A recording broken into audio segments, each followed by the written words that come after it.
आज का हम लोग का पहला प्रश्न है, एक वस्तु का अंकित मूल्य 492 रुपया है। दुकानदार वस्तु की खरीद पर 39% का छूट देता है, जिससे कि दुकानदार को 22% का लाभ प्राप्त होता है।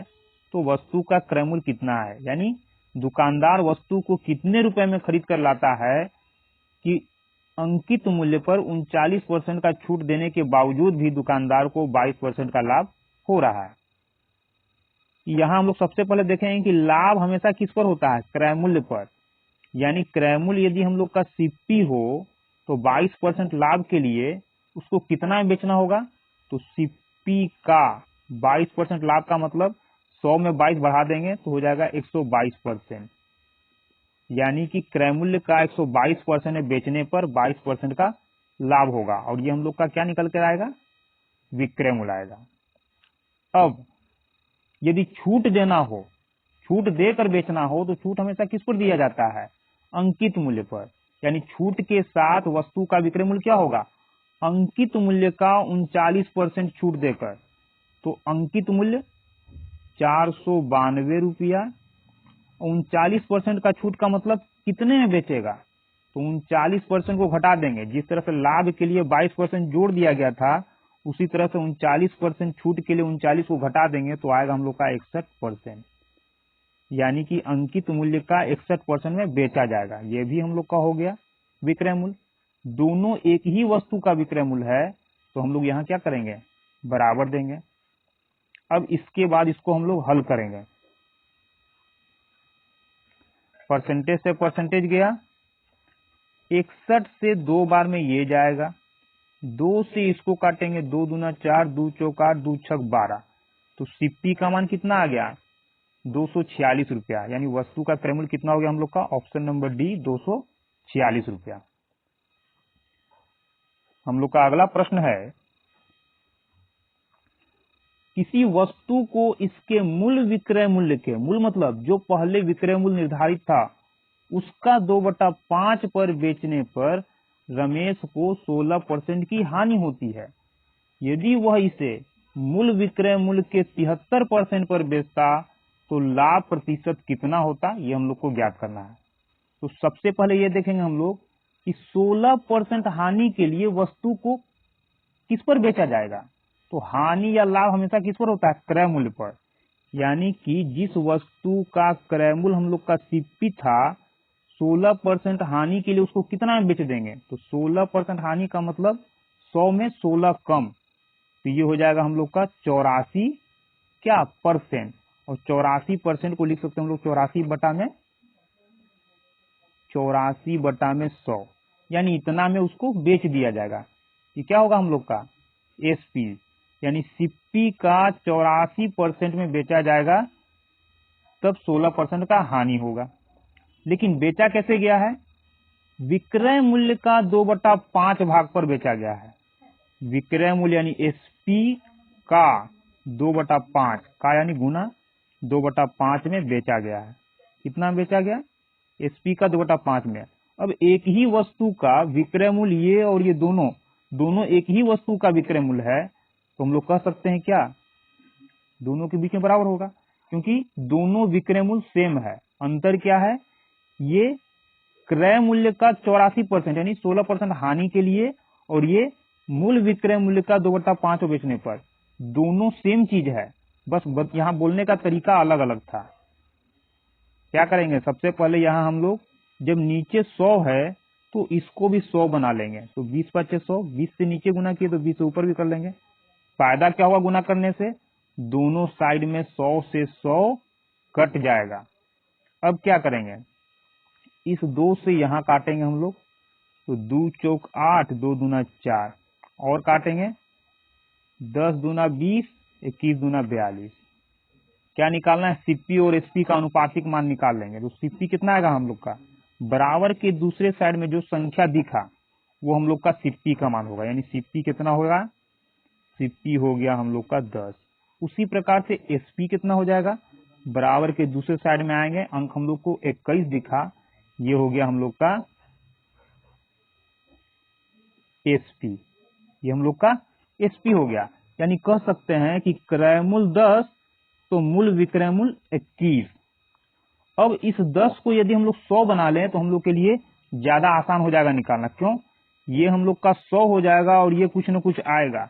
इसका 73% बेचने पर हम लोग को पता चल जाएगा सीधा सीधा कि लाभ प्रतिशत कितना हो रहा है या कितना नहीं हो रहा है। अब यहाँ अपने मन से हम लोग जीरो डाल देंगे, एक जीरो डाल दिए तो ये 100 हो गया, तो यहाँ भी हम लोग को एक जीरो डालना होगा। यानी कह सकते हैं कि यदि क्रय मूल्य 100 तो विक्रय मूल्य 210।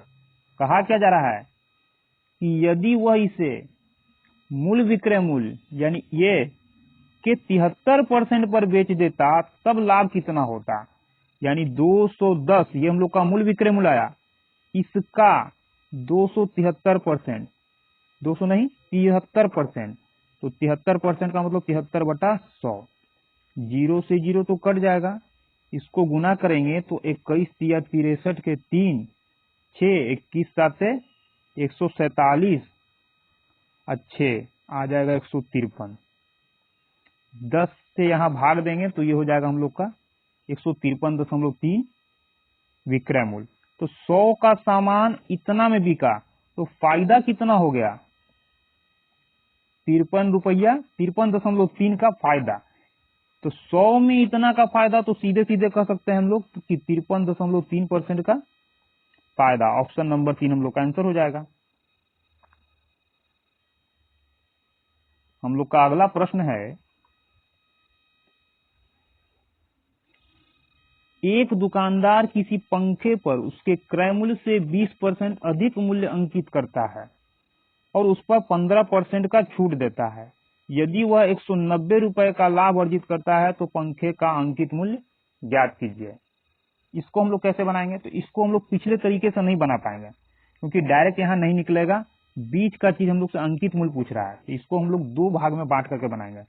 सबसे पहले लिखेंगे सीपी, एमपी और एसपी। क्या कहा जा रहा है? पंखे पर उसके क्रय मूल्य से 20% अधिक मूल्य अंकित किया जाता है।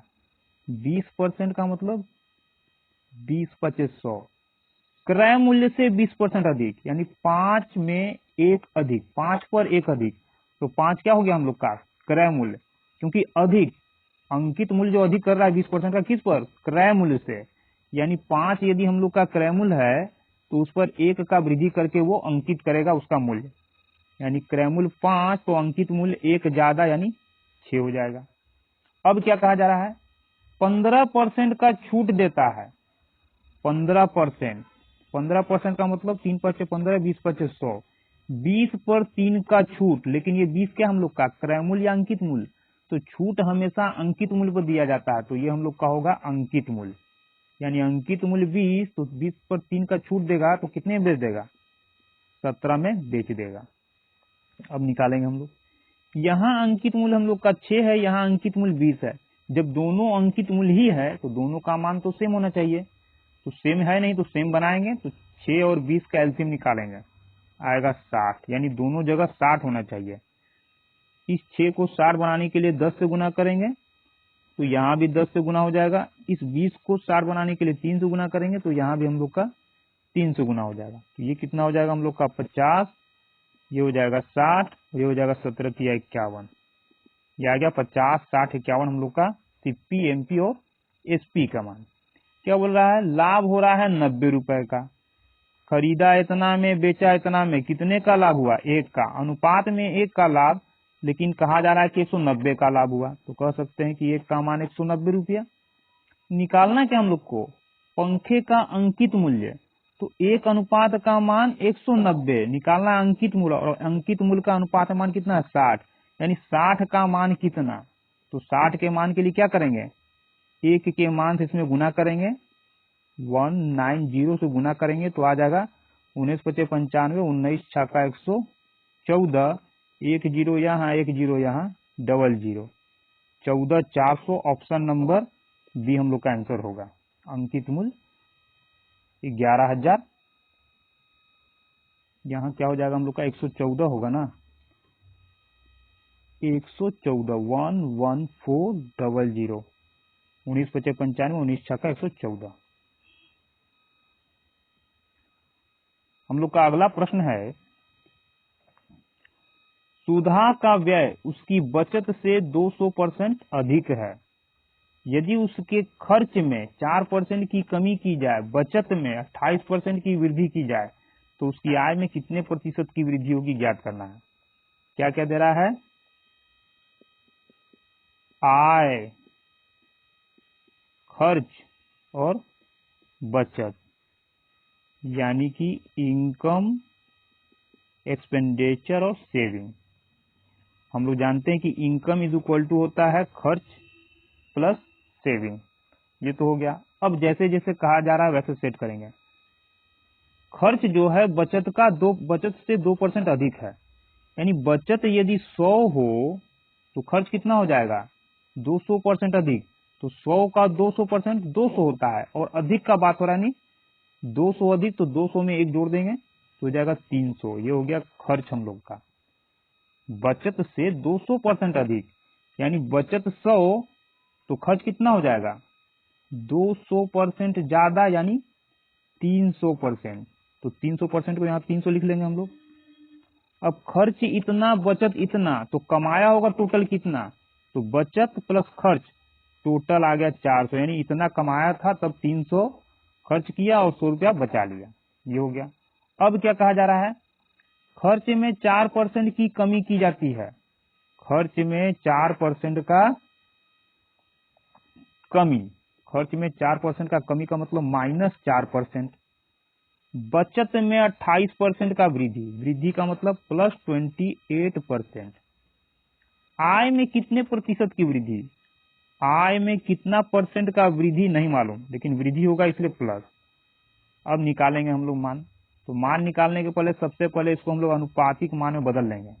फायदा क्या होगा, 00 00 00 सब में खत्म। अब यहाँ हम लोग गुना करेंगे तो 1 में 28 से गुना होगा तो आ जाएगा हम लोग का 28%। 3 में 4 से गुना करेंगे -12%। तो यहाँ कितना होगा, तो अभी हम लोग देख चुके हैं कि आय बराबर क्या होता है, आय बराबर खर्च प्लस बचत, यानी कि यहाँ का मान निकालने के लिए इन दोनों को जोड़ देंगे तो ये आ जाएगा। अब इन दोनों को जोड़ेंगे तो ये प्लस में ये माइनस में, तो दोनों को जोड़ेंगे तो क्या जुटेगा, नहीं जुटेगा, क्या हो जाएगा, -12 + 28, यानी उसका सॉल्यूशन आ जाएगा हम लोग के पास 16% प्लस में। यानी कि यहाँ कितना रखें कि 4 में गुना करने पर 16 आ जाए। तो यहाँ हम लोग 4 यदि रख दें तो 4 में 4 से गुना करने पर हम लोग का 16 आ जाएगा, यानी यहाँ कितना होना चाहिए था, 4%। इसका मतलब क्या हुआ, आय में कितने परसेंट का वृद्धि, 4% का। ऑप्शन में कहीं तो 4% है ही नहीं, क्या करेंगे, 4% को लिख सकते हैं हम लोग 4/100, और 4/100 का मतलब 0.04, 100 से भाग देंगे तो आ जाएगा 0.04। ऑप्शन नंबर डी हम लोग का आंसर होगा। हम लोग का अगला प्रश्न है, सुधा का खर्च उसकी बचत से 200% अधिक है।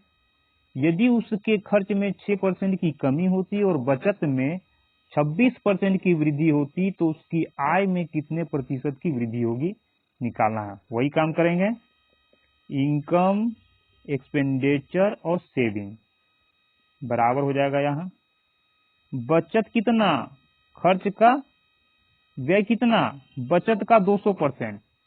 बचत यदि ये, तो खर्च हम लोग का हो जाएगा इससे 200% अधिक, अधिक यानी 200 में 100 जोड़ देंगे तो हो जाएगा 300। तो इनकम कितना, 300 + 1 400। क्यों, क्योंकि खर्च प्लस सेविंग बराबर होता है हम लोग का आय। ये हो गया। अब कहा जा रहा है कि खर्च में 6% का कमी, खर्च में 6% का कमी, बचत में 26% का वृद्धि, तो आय में कितने प्रतिशत का वृद्धि होगा, वृद्धि यानी प्लस परसेंटेज निकाल लेंगे। सबसे पहले अनुपात बदलेंगे, 00 00 00 सब में गया, गुना करेंगे आएगा 26%, यहाँ गुना करेंगे आएगा -18%। तो यहाँ कितना आएगा, तो इन दोनों को जोड़ने के बाद जो आएगा वही यहाँ आएगा। अब इन दोनों को जोड़ेंगे तो जुटेगा तो नहीं, क्योंकि एक प्लस एक माइनस है, यानी घट करके आएगा। तो कितना आएगा, 8% आएगा। यानी 4 में कितना से गुना करे कि 8 हो जाए। तो यहाँ यदि 2 रख देंगे तो 8% आ जाएगा। इसका मतलब क्या हुआ, इनकम में कितने परसेंट का वृद्धि, 2% का। और 2% को क्या लिख सकते हैं हम लोग, 2/100, और 100 से भाग देंगे तो आएगा 0.02। ऑप्शन नंबर डी हम लोग का आंसर हो जाएगा। आय में कितने प्रतिशत की वृद्धि, डी 0.02 का वृद्धि हो जाएगा।